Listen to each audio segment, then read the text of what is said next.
안녕하세요. 저는 올해 30대 중반이 된 남자입니다. 주변 사람들에게는 말하기가 너무 창피하고 민망스러워서 익명의 힘을 빌려 많은 분들께 제 얘기를 들려드리고 싶습니다. 농담 삼아 듣지 마시고 가능하다면 부디 힘이 되는 좋은 말씀 한마디씩 해주시면 감사하겠습니다. 우선 제 와이프에 대해서 얘기를 해드리겠습니다. 연애 시절부터 느꼈지만 정말 여자가 맞나 싶을 정도로 남자를 많이 밝히는 그런 스타일이었습니다. 하지만 그때는 콩깍지도 씌었을 뿐더러 결혼하고 애 낳으면 생각도 성격도 많이 달라질 거라 생각했었죠. 아무튼 와이프는 연애 시절부터 남자가 지나가면 눈이 돌아간다던지 휴대폰 안에는 연예인들의 건강미 넘치는 그런 사진들도 가득하더군요. 심지어 차마 남자들조차 보지 않을 법한 그런 영상들도 있는 걸 보고 깜짝 놀랬죠. 하지만 뭐 다 큰 어른이고 충분히 그런 걸 볼 수 있다고 생각했습니다. 하지만 문제는 연애 시절부터 발인기가 다분했었던 것 같습니다. 전 남자친구랑 연락하다가 걸린 것도 몇 번 됐었고, 친구들끼리 술 마시고 헌팅해서 알게 된 남자랑 연락을 주고받다 걸린 적도 있습니다.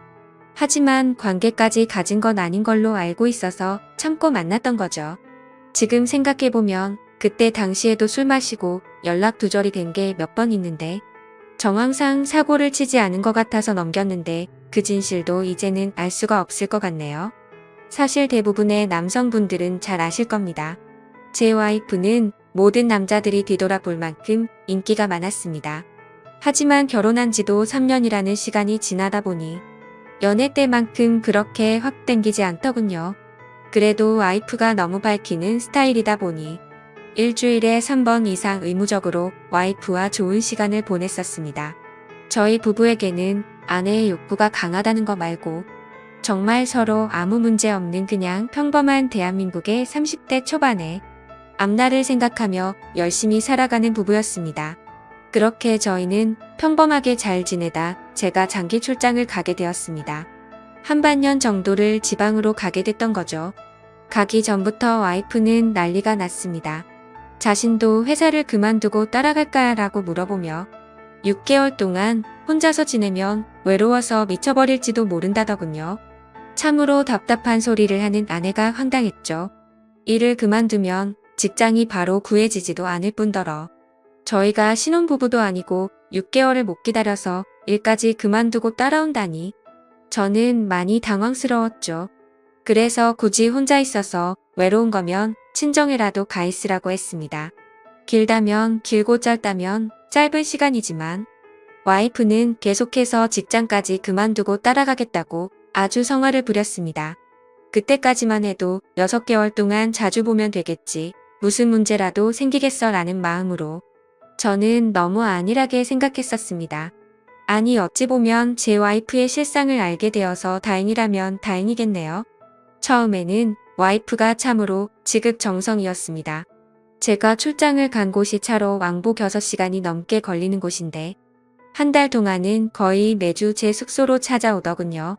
남자 혼자 살면 밥 굶는다고 밥이며 반찬이며 아주 바리바리 두 손 가득 싸들어서요. 그때까지만 해도 저는 와이프를 너무 잘 얻었구나 싶었습니다. 신혼도 아니고 결혼한 지도 벌써 3년이 훌쩍 넘었는데 남편이 출장 갔다고 이렇게 챙겨주는 여자가 이 세상에 어디 또 있겠습니까? 그때까지만 해도 정말 저희에게는 아무런 문제가 없었죠. 그런데 대략 한 달쯤 지났을 무렵입니다. 그렇게 지극정성이던 와이프가 전화도 잘 받지 않고 콧배기도 안 비추더군요. 사실 섭섭하기도 했지만 와이프가 집에서 노는 사람도 아니고 본인도 직장을 다니는 사람이니까 피곤해서 그런가 보다 생각했죠. 반년 일하는 시간은 금방 지나갔고 저는 지방 출장을 모두 마치고 다시 서울로 복귀를 했습니다. 와이프는 집에 온 저를 보자마자 고생했다며 보고 싶은 거 참느라 죽는 줄 알았다면서 달려오더군요. 그러면서 얼른 빨리 씻고 오라며 콧소리를 내면서 애교를 부렸습니다. 그런 모습에 역시 우리 와이프 달라진 게 없네 싶었고 그날 저희는 반갑게 좋은 시간을 보내게 되었습니다. 그리고 나서 대략 일주일 정도쯤 지났을 무렵이었습니다. 소변을 보는데 좀 따끔따끔하더니 생전 겪어보지 못한 가려움이 몰려오더군요. 저는 처음에 뭘 잘못 먹어서 이런가 보다 생각을 했고, 밖에서 다른 짓을 한 적이 없으니까 병이 생긴 거라고는 생각조차 못했습니다. 병원에 찾아가기도 민망했었고, 그렇게 며칠 동안을 미루고 또 미루었죠. 하지만 시간이 지나갔음에도 점점 나아질 기미가 보이지 않았고, 오히려 이상한 분비물도 묻기 시작했고, 소변을 볼 때 통증은 더 심해지더라고요. 그래서 저는 결국 도저히 참기가 힘들어서 창피함을 무릅쓰고 병원으로 찾아갔죠. 병원에 갔더니 검사를 해보자 합니다. 의사 선생님은 분비물이 묻고 소변 볼 때 통증이 있고 가렵냐고 묻더라고요. 이게 딱 봤을 때는 임질이라는 병과 증상이 되게 비슷하다고 했고, 최근에 관계를 가진 적이 있는지 물었습니다. 그래서 저는 관계는 와이프 말고는 따로 없다고 대답을 했죠. 의사는 저에게 정확한 원인을 알기 위해서 정밀 검사를 받아보라고 권하더군요. 그때까지만 해도 이 의사 놈이 환자 가지고 장사하는구나 싶었습니다. 근데 그때 당시에는 빨리 치료를 받고 싶을 뿐 다른 생각은 할 겨를도 없었습니다. 그렇게 저는 검사를 받았고 결과를 보고 난 뒤 정말 제 눈을 의심했습니다. 임실에 헤르페스의 곤지름까지 생겼더라고요. 곤지름은 아직 잠복기라서 딱히 증상이 나타나지는 않았는데 검사를 해보니 균이 나온다고 하더라고요. 저는 거기서도 순진하게 의사에게 물었죠. 제가 최근에 사우나에 다녀온 적이 있는데 사우나에서 옮은 거냐고 했습니다. 저는 정말 와이프 말고 관계를 가진 적이 없는데 라며 이거저거 물어보았죠. 의사는 단호하게 대답을 해주더라고요. 뭐 헤르페스 정도 한 가지라면 사우나나 대중시설에서 옮았을 수도 있지만 이렇게 몇 가지씩 다량으로 증상이 발현되는 건 관계를 가진 것 말고는 다른 원인으로 생겼다고 보기엔 어려울 것 같다고 하더군요. 그때부터 뒤통수를 맞은 듯이 갑자기 온갖 생각이 들었습니다. 그러면 제가 와이프에게 옮았다는 거냐고 물어봤죠. 의사는 아내분과 잘 이야기를 해보라고 했고 아내분도 같이 치료를 받으셔야 할 거라고 했습니다. 그 얘기를 듣고 병원을 나서는데 갑자기 뒷골이 땡기면서 피가 쏠리는 느낌이 들었죠. 일단 저는 증거라도 있어야겠다는 생각으로 아내의 차로 가서 블랙박스를 켜봤습니다. 정말 하나하나 영상을 다 켜보면서 확인을 해보는데 기겁을 했습니다. 왜냐하면 영상 속에서 들리는 남자의 목소리가 한 명이 아니더라고요. 누가 듣더라도 그 남자들마다 평범한 대화를 하는 게 아니고 사랑을 나누는 소리가 들리는데 눈앞이 깜깜해졌습니다. 그동안 그렇게 믿었고 서로를 의지했던 와이프가 제가 모르는 사이에 다른 남자들과 이렇게 해프게 하고 다녔다는 게 믿기지가 않았습니다. 영상 날짜를 보니 아내가 제게 연락이 뜸해졌던 시기와도 맞물리더군요. 제가 출장을 간 지 한 달 뒤 정도에 어떤 남자와 대화를 하는데 대화 내용만 보면 술을 마셨는지 대리기사의 목소리도 들렸습니다. 그런데 다른 사람이 있는데 아랑곳하지 않고 역겨운 말을 하더군요. 남편이 출장을 가서 없으니까 잠시 쉬다 가도 괜찮다고 하는데 너무 충격적이었습니다. 평소에 다른 사람의 시선도 신경 쓰는 다소곳한 모습이 있던 사람이었고 관계를 가질 때조차도 많이 밝히기는 해도 선을 넘지 않았는데 너무 다른 사람 같았습니다. 저는 그 길로 블랙박스 메모리칩을 빼들고서 집으로 달려갔습니다. 집에 도착한 저는 곧장 와이프를 불렀죠. 너 지금 내가 어디 갔다 온 줄 아냐고 했고 비뇨기과 갔다 왔는데 너 도대체 나 없을 때 뭔 짓거리를 하고 다녔냐고 소리를 질렀습니다.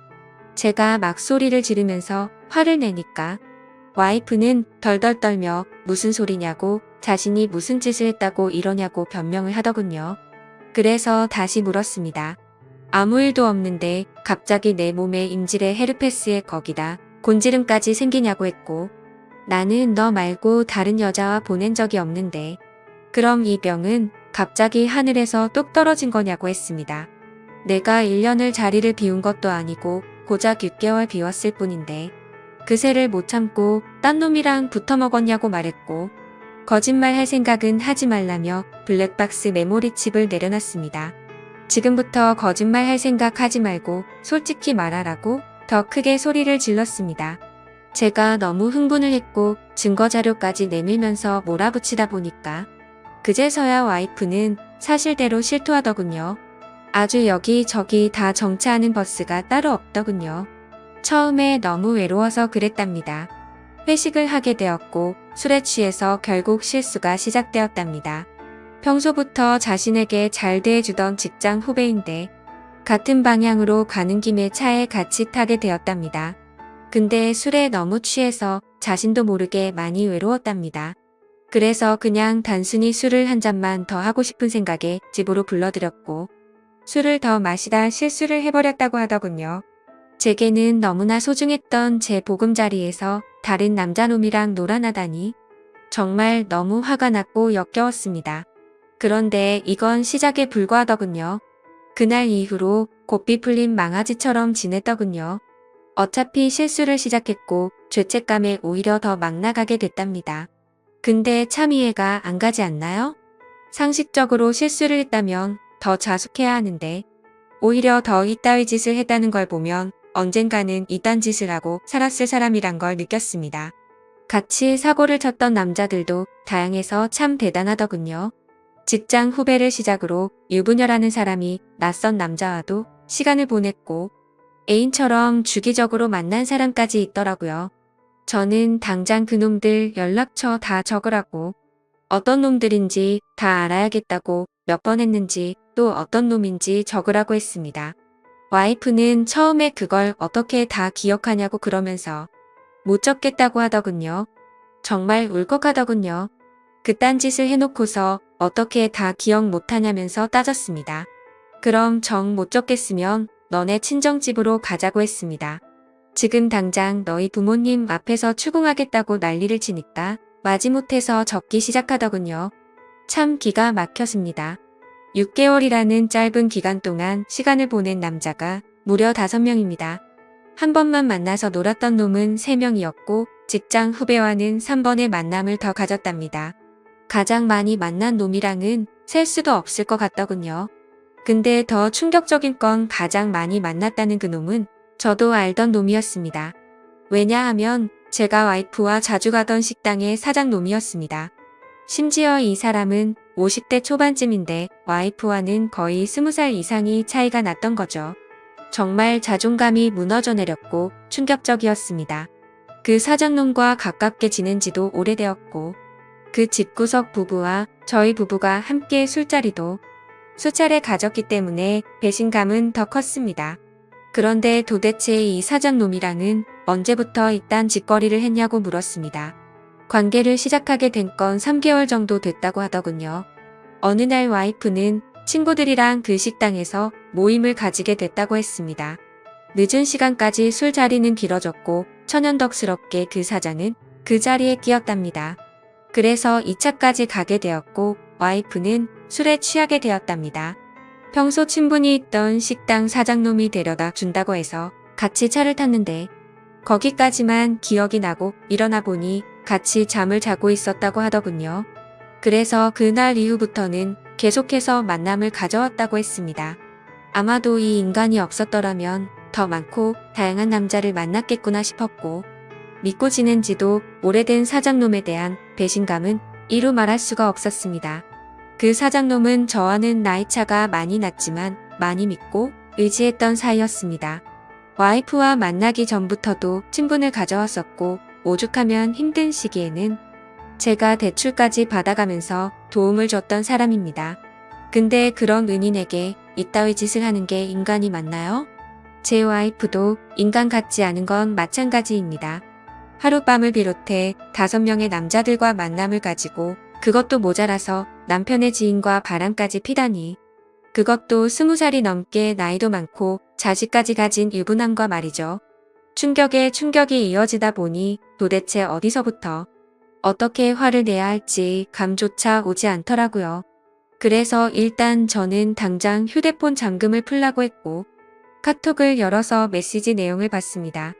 그동안의 메시지 내용은 지웠는지 오늘 날짜로 읽지 않은 메시지가 하나 와 있더군요. 이제 민철이가 출장 갔다 왔으니까 못 보는 거냐는 등, 앞으로 조심하면 되니까 우리 변하지 말자는 등 역겨운 대화가 와 있더군요. 정말 너무 참담해서 말도 안 나오고 아무 생각도 들지 않더라고요. 그냥 분노에 휩싸였을 뿐 아무것도 보이지가 않았습니다. 그래서 당장 아내를 이끌고 그 사장놈이 하고 있는 식당으로 갔습니다. 식당 안에는 손님들이 있었고 그 사장놈의 아내도 함께 있더군요. 그런데 그때 당시 제 눈에 이미 보이는 것 없었습니다. 들어가자마자 욕을 지르면서 불렀고 바로 멱살을 잡았습니다. 그 사장놈의 아내는 깜짝 놀라서 달려나와서 저를 뜯어 말렸고 저는 온 동네에 소문이 나길 바라는 마음으로 큰 소리로 말했습니다. 이 인간 같지도 않은 인간이 무슨 짓 했는지 아냐고요. 제가 출장 간 사이에 제 와이프랑 바람 피우고부터 먹은 지 3개월이 됐다고 말해줬습니다. 와이프는 옆에 서서 울고 있었고 그 사장놈의 아내도 충격을 먹었는지 저보다 더 화를 내면서 남편을 밀치고 멱살 잡고 난리가 났습니다. 그 사이에 손님들은 전부 다 밖으로 나가버렸고 진짜 짐승들처럼 뒤엉켜서 순식간에 개판이 되었습니다.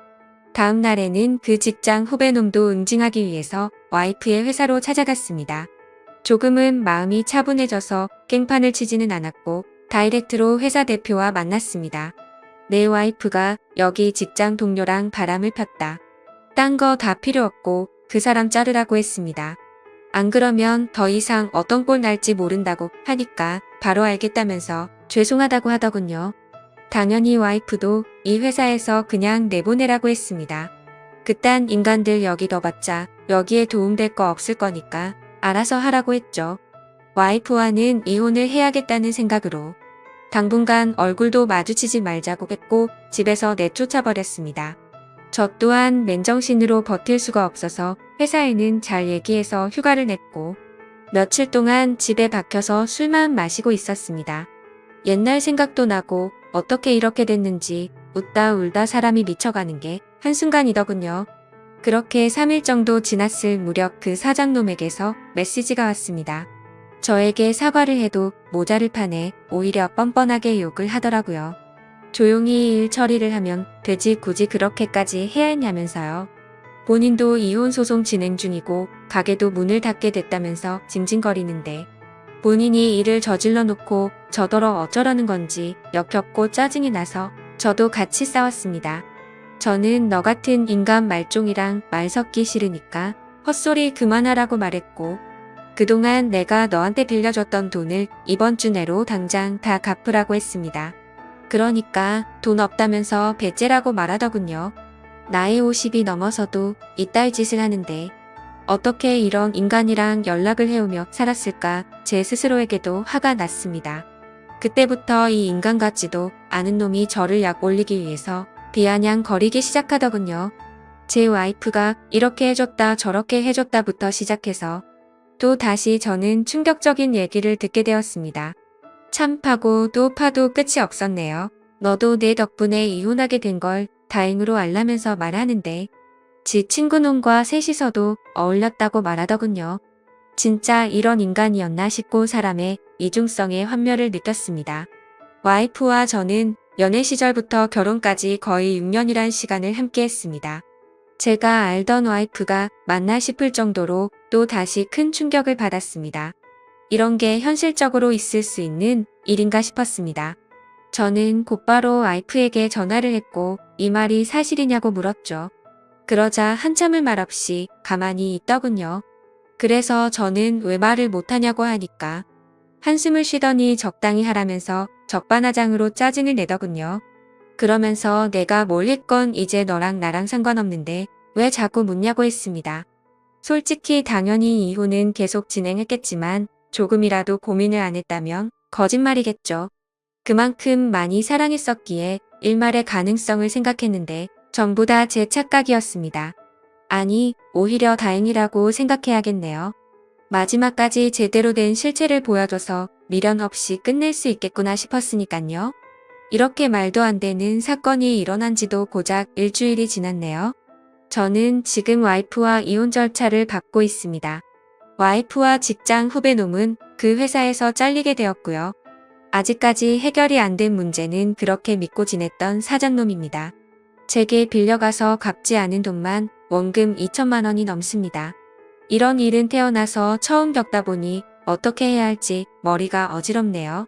일단 법적으로 어떻게 해서든 이 인간에게도 최대한의 고통을 주고 싶습니다. 어떻게 해야 이 인간도 피 눈물 흘리면서 후회할 수 있게 만들 수 있을까요? 세상에 이런 일들이 일어나리라곤 절대로 생각 못했는데 제게도 이런 일이 일어나네요. 아마도 다들 드라마나 영화에서나 일어나는 일이라고 생각하실지 몰라도 생각보다 이런 불륜 사건들은 한 해에도 수도 없이 일어난다고 하더라고요. 다른 사람들은 저처럼 너무 사람들을 믿어서 상처받는 일이 없었으면 하는 바람입니다. 그리고 어떻게 해야 그 사장놈을 응징할 수 있을까요? 비열하게 비웃고 조롱하는 그 사장놈을 절실하게 응징하고 싶습니다. 제발 좀 방법이 있다면 알려주세요. 감사합니다.